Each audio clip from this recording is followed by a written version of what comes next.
listen up, y'all. It's the Queen of Automation, Megan Donnelly, here to give you inspiration. Founders and business owners gather round. I'ma show you how to build systems that'll astound. Streamline your processes, no need for... Hey everybody, welcome back to another episode of Chronically Automated. I am Megan Donnelly, the Queen of Automation, your host. I am Anthony Labosco, your co-host. And we are doing these episodes and doing this series because we're both neurodivergent, if you will. We're both dealing with issues that creep up as entrepreneurs that can sometimes come out as challenges, and we're trying to break the mold, right?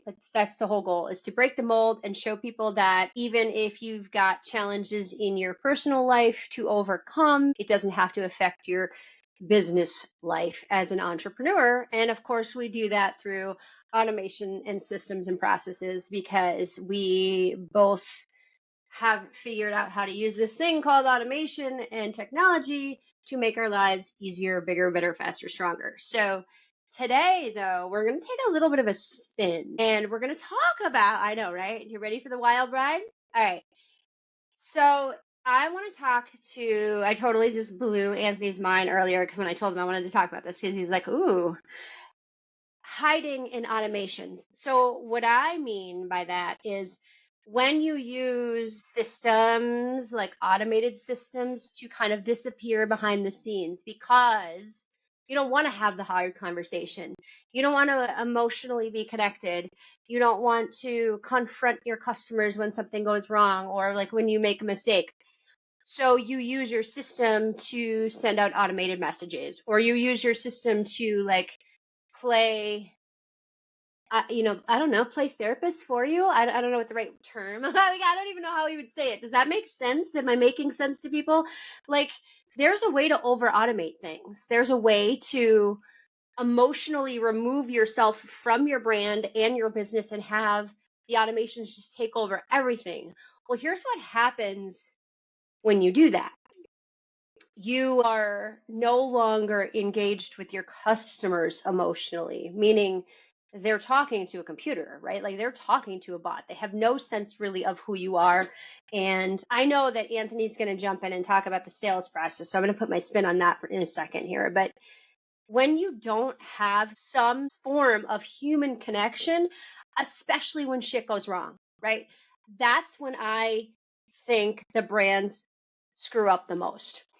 When shit hits the fan and something goes wrong, you need to put a human on top of that. There needs to be a human involved there because that is an emotional trigger for the person on the other end, right?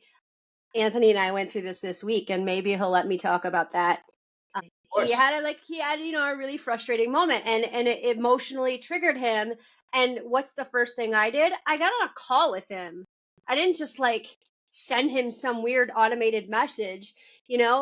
When you can sense the other person, or the person on the end of your chatbot, the person on the end of your automated messages, you can tell when they're frustrated. Your chatbot gets hello, hello, hello, person, person, person. I do that when I get annoyed that I'm talking to a bot. I just keep typing person over and over and over again 50 times. And if the bot is broken, like if you have a really good chatbot, after the third time, they're going to forward that to a human, right? There are ways to turn this like frustration that people are having with technology and frustration that people are having on the other end of your automations into a positive experience. Because you throw a human, there needs to be that balance. Anyway, the part about sales that frustrates me the most, and I can't wait to get your opinion on this, Anthony, because what I fucking hate about sales is it's so emotionally disconnected. Not, I would say so many times. It's like, like you hear the used car salesman analogy all the time, right? When it comes to sales. And it's now with AI, it's everything is automated. All the responses, everything, right? There's bots for everything, for sell me this and sell me that and do this and this. And I do not feel that brands are doing a really great job. I think you are, because I've helped you build those I've helped you build your stuff.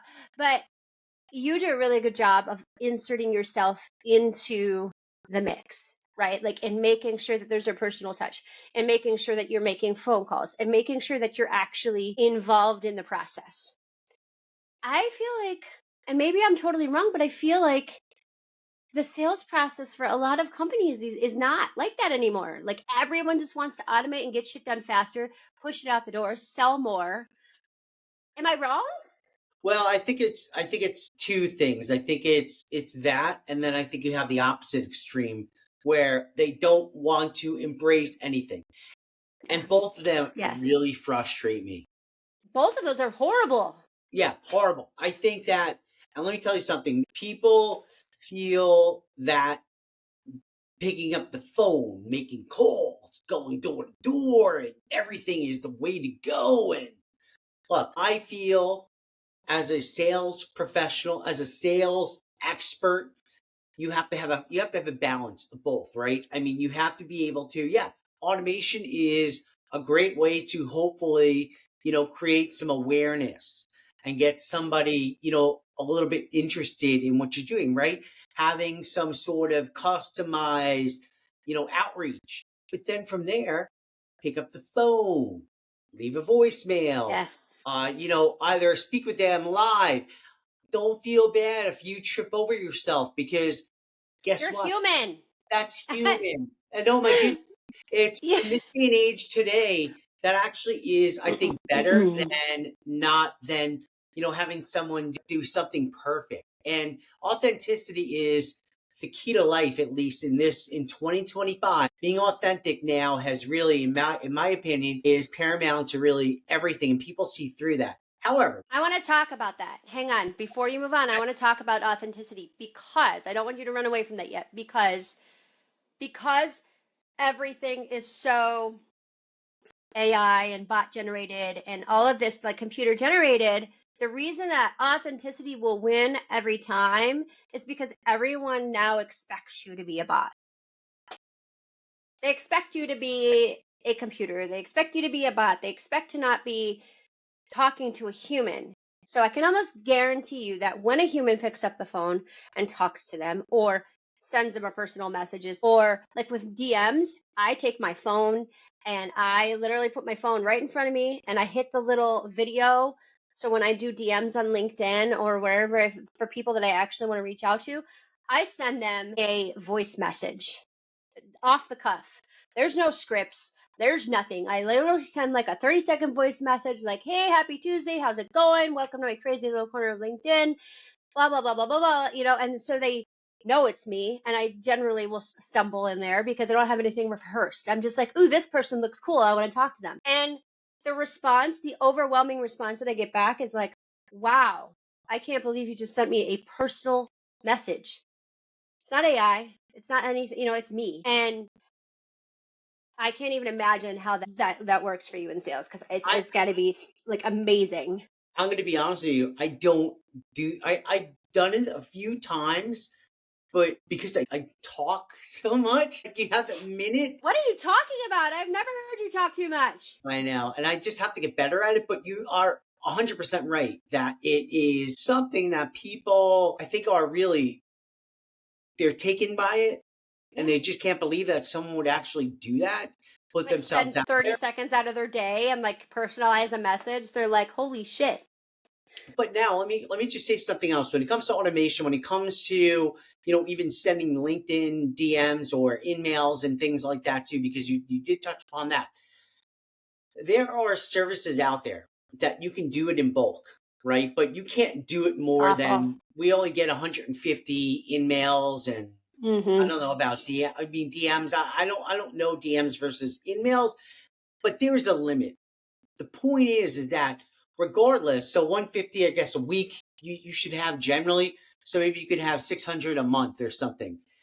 Now, that is, I can tell when people send something that's automated because then all of a sudden it triggers a quick, once I respond, or if I don't respond, then they send something that is just, you know, it's It's just, fake. it's It's fake. fake. So I feel, and that's why I may not scale the way I want to and hit thousands of people a week or anything like that. And I don't really think scaling is actually like that anyway. But I'm just using that as an extreme example. when you're able then to send an email and maybe even kind of stumble over some things, or I just feel that the personal touch, whether you're speaking with someone, whether you're, I just Yep. feel under automating in some ways is the way to go, because that brings out the authenticity. And that's what I'm trying to say. I agree. I completely agree. The other part, the other kind of flip side of this, where I see it happen, not just sales, but is support. And oh my God, support that, the first line of defense is so automated these days, right? Like you've got a chat bot on a website and it's all chat bots, it's all bots, it's all automated. You submit a support ticket Well, and you immediately get an automated message, which I am okay with. Like, thank you for letting me know that you got my message, right? And the ones who do it right are the ones that send that automated, like Anthony submits a support ticket and I send you an immediate message that says, "Hey, we just got your message. Our team will be back to you within 24 hours." The ones that do it right and are integrating human interaction appropriately and correctly are the ones that give you a time stamped message. The generic, like, responses, and then it waits 3, 4, 5 days, you still don't hear anything, you have to follow up because they didn't respond to you. Those are the ones I'm talking about. They're so automated. And then when you respond back to try and follow up on the original response, you get another automated message that says, like, our team is looking into it. Stop doing that. That's horrible. First of all, if you have a backlog, be honest about it. I People aren't stupid. right. I think what happens, you see it, let's just say it from the business side, right?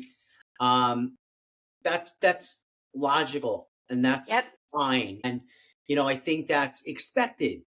And I would, Trust. if someone wasn't doing that and I didn't hear from them and I opened a ticket, I'd be upset. And Yes. I do get upset, although Exactly. very rare.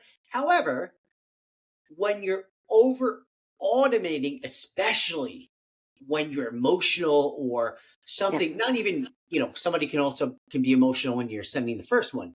I'm not saying that, but I'm just saying if there's a big issue that you want to hear from someone, the last thing I want to hear after, let's say, even the second communication is some stupid AI message saying, Yep. yeah, we're really busy Oh and my God, stop sending those.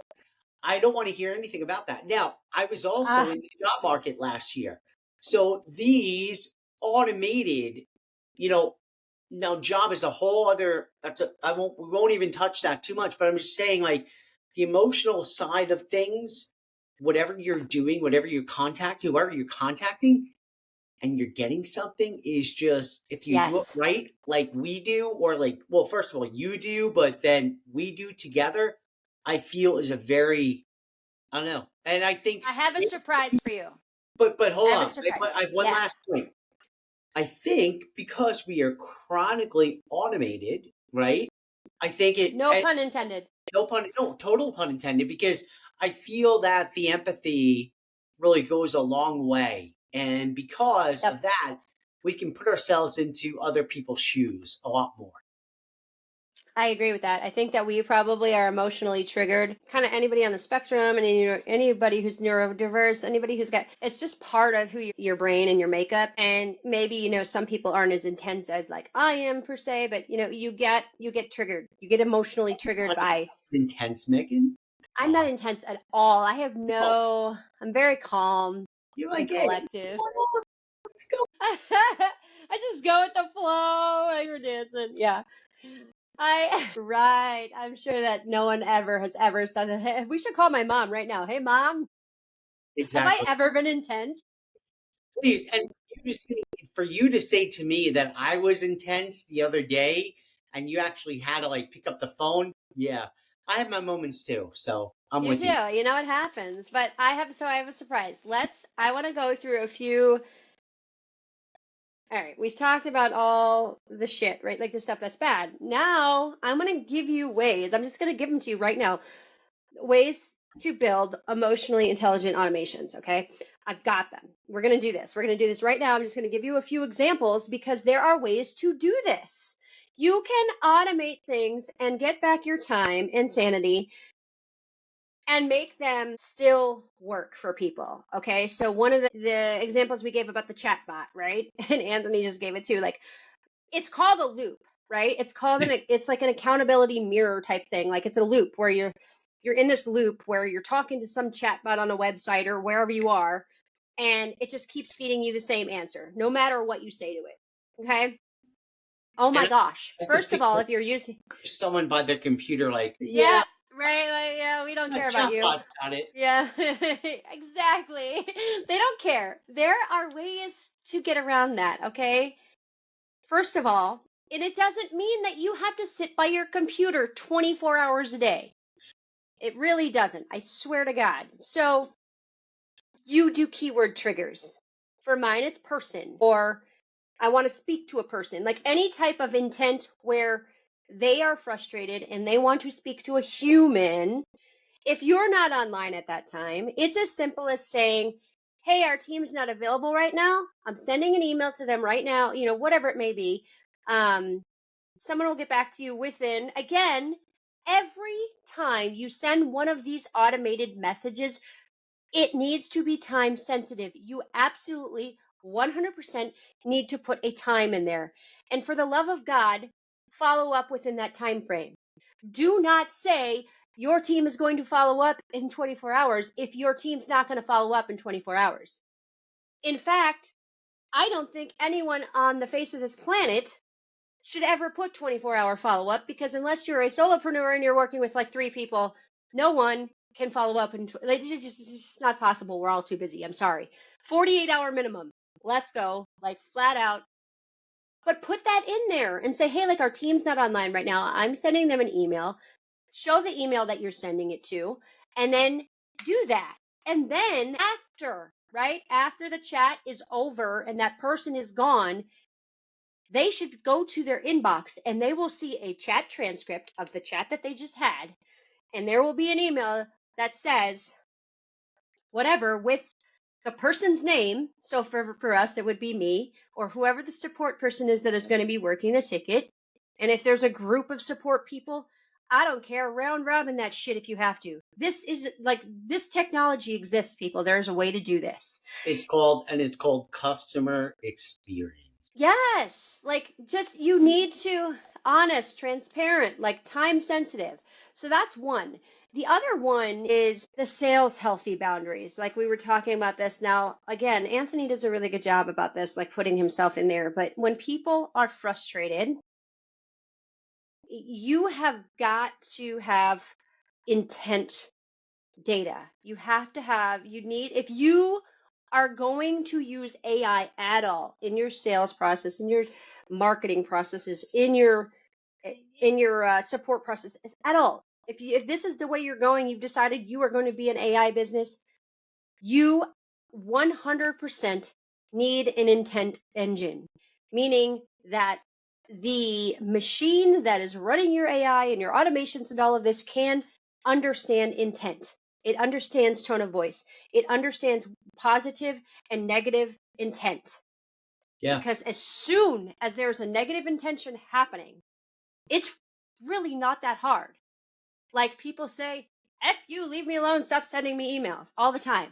As soon as there is a negative intent, a human needs to be there. Immediately, an automation needs to go directly to whoever the senior person is. This person's pissed off, fix this. And that's when a phone call happens. That's when a personal email happens. That is when a person takes over. The automation stops. Whenever I don't care if it's the first email, if it's the 9th email, if it's the first automated sales message, if it's the 10th automated sales message. As soon as negative intent happens, boom, process stops. Anthony gets on the phone. Humans involved. Done. Like, that is it. Done.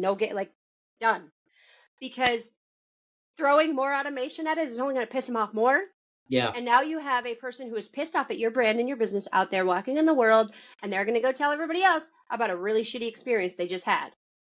Because that's what I feel like doing today. I had a really shitty experience with a piece of software, and now all I want to do is tell everybody about it. I'm not going to do that.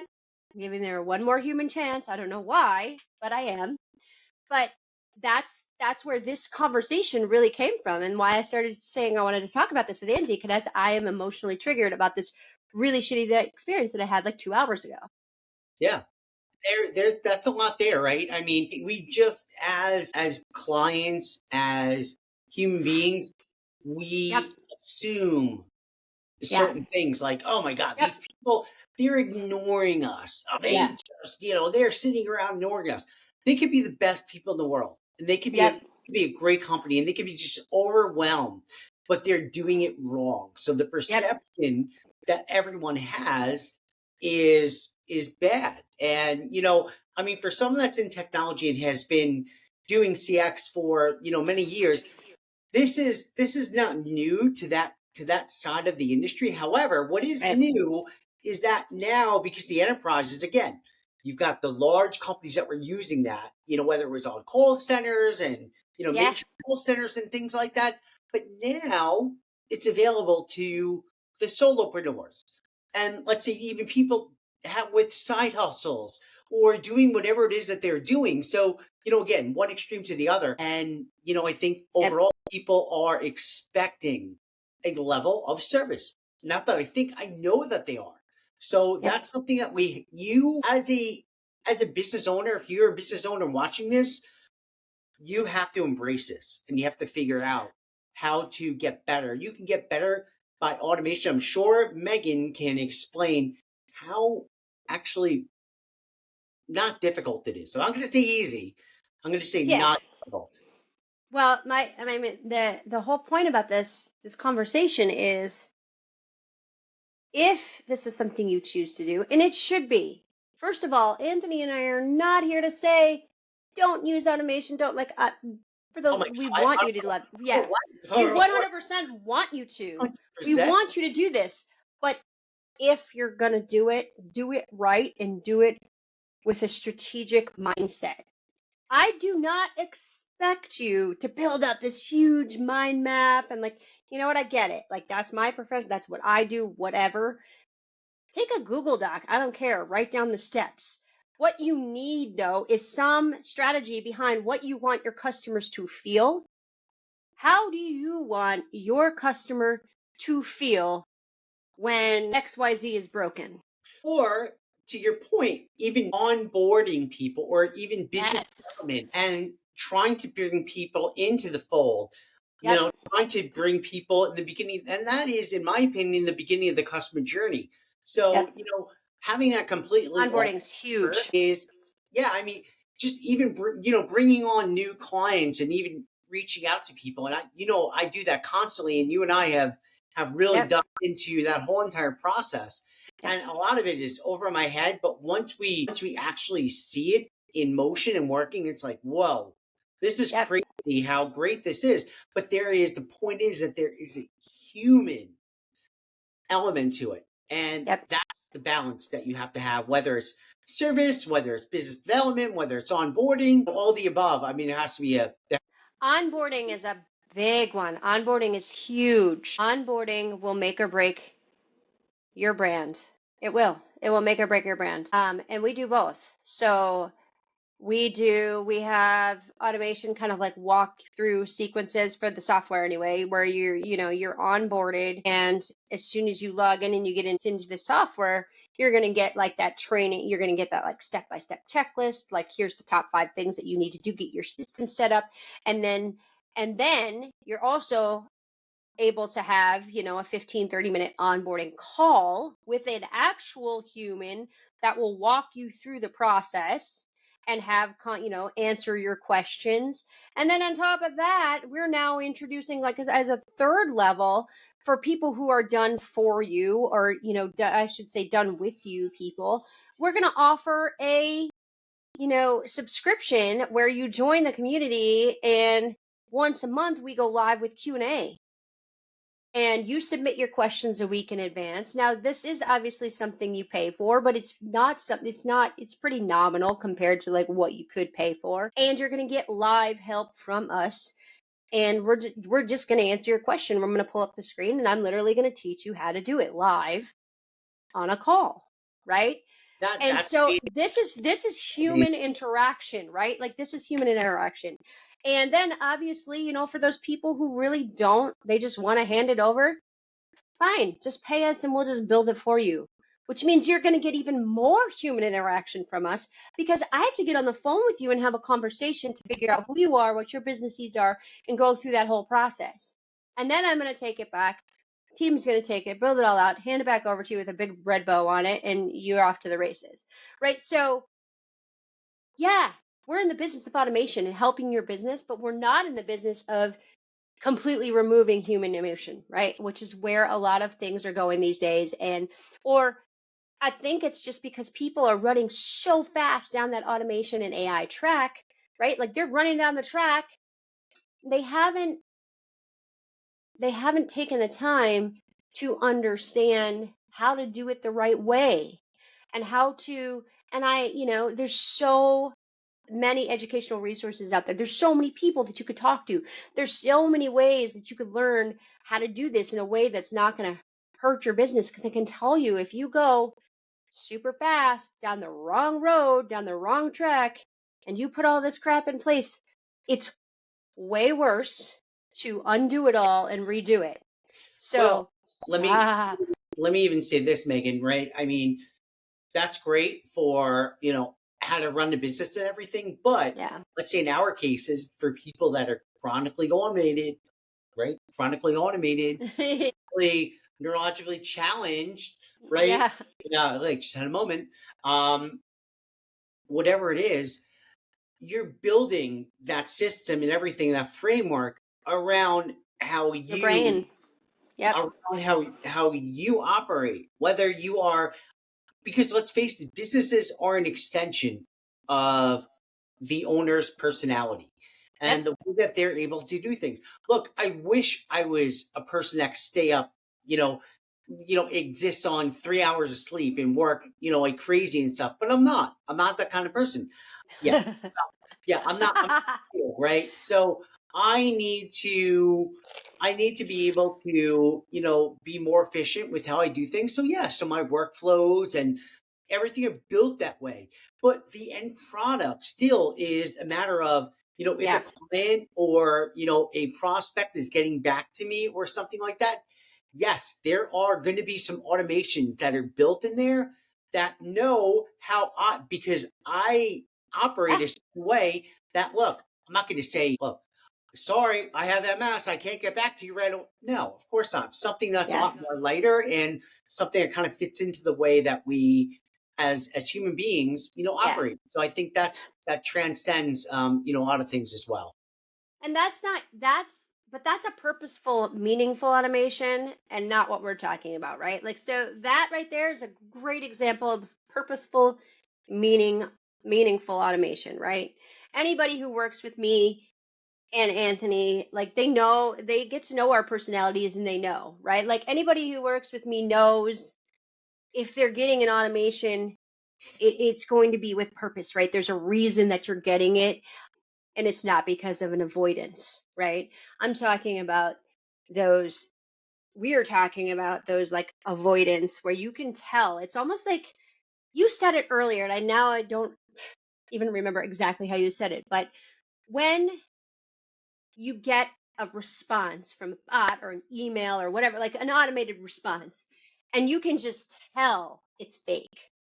And you Oh, can tell that it's like they they are sending this to you because they're trying to avoid the problem or they're trying to avoid the conversation or the emotion that whatever just happened. You can tell that that's what is happening.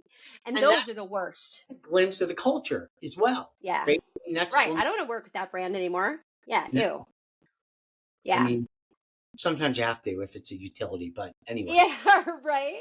Like yeah. We should talk about that for a minute, man. Verizon. I can't stand Verizon. And My Verizon, my Fios is not working upstairs on the TV. And, my wife is like, oh, call them and take care of it. I'm like, I don't have an hour to go through everything. Something as simple to go through and they, to go through 50 prompts and automations. And that's not yeah. good, Let's put it this way. Verizon's service was so bad and has been for so long, and yet they're still around. They're the reason that our friend Darren had a company, had a telecom company, because he could call somebody up and say, "Hey, have you never heard of Oh, Verizon?" And they'd be complete. like, "Yep." And they're like, "We do that, but better."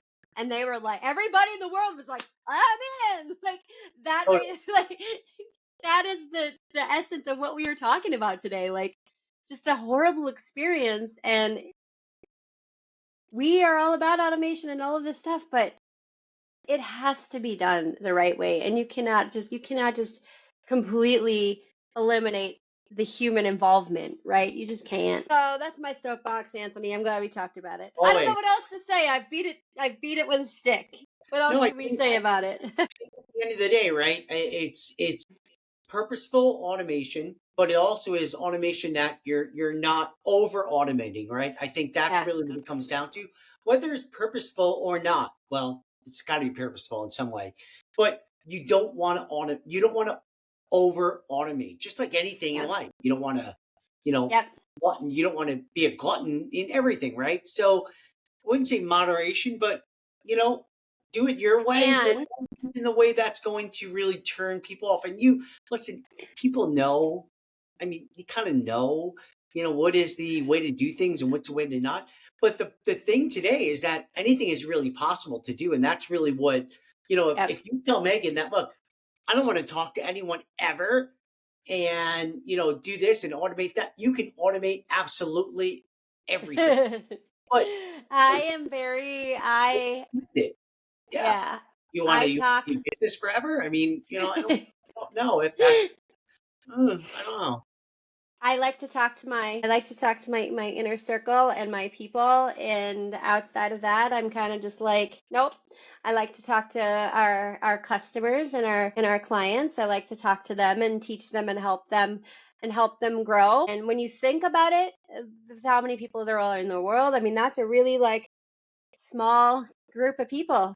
Everybody outside of that, I let you guys do all the talking because no, I'm good. Like that's not ever going to be me. I don't want to get on the phone 8,000 times a day and talk to people that I don't know.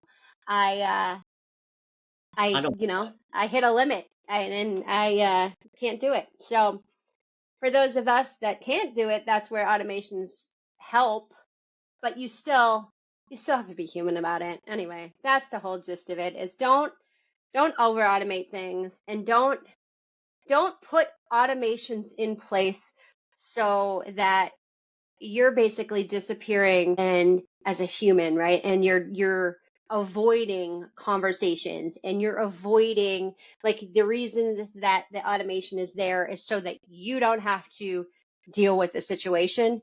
That's a problem. If you've come to that point, that's a problem, and maybe you should be having a different conversation with yourself, like, do I actually want to run this business? So just have those conversations. And you know what? That's not a bad conversation to have either. It really isn't. Like, You if know, you, yeah. I mean, a lot of people, they get into business, they end up doing yeah, really well, and they want to do everything themselves, right? And then of yeah, course, then they're like, oh my god, I have this $10 million business that I hate because I'm doing yeah, everything, and yeah, then I want to automate everything because I don't want to deal with people. So you never know where people are in their journey, and just as yeah, human beings, everyone's got their shit. So you know what I mean. So yep, just these tools are here to not only make your life better, but to also make your business better. But there is a limit to certain things, and you don't want to go overboard with certain yep. things. So All right, guys. I think that's a wrap for today, but you know where to find both Anthony and I. And if you want to reach out and ask me more questions about this topic and see some more tips about how to kind of make sure that you're not doing this like avoidance type of automation, let me know. I can give you I will throw out a review in there. I will audit and review some of your automations if you want me to. I'm fine with that. I can't stand these types of automations so much that I'm willing to offer people a free audit because they're so bad, and I just don't want anybody to ruin their brand by using a bot that's not going to do its job, right? They're there for a reason, but don't take it too far. Yeah. Don't do it. All right, all right, everybody. That's Chronically Automated. Remember, technology operations are only good when they work. And we'll see you next week. Bye.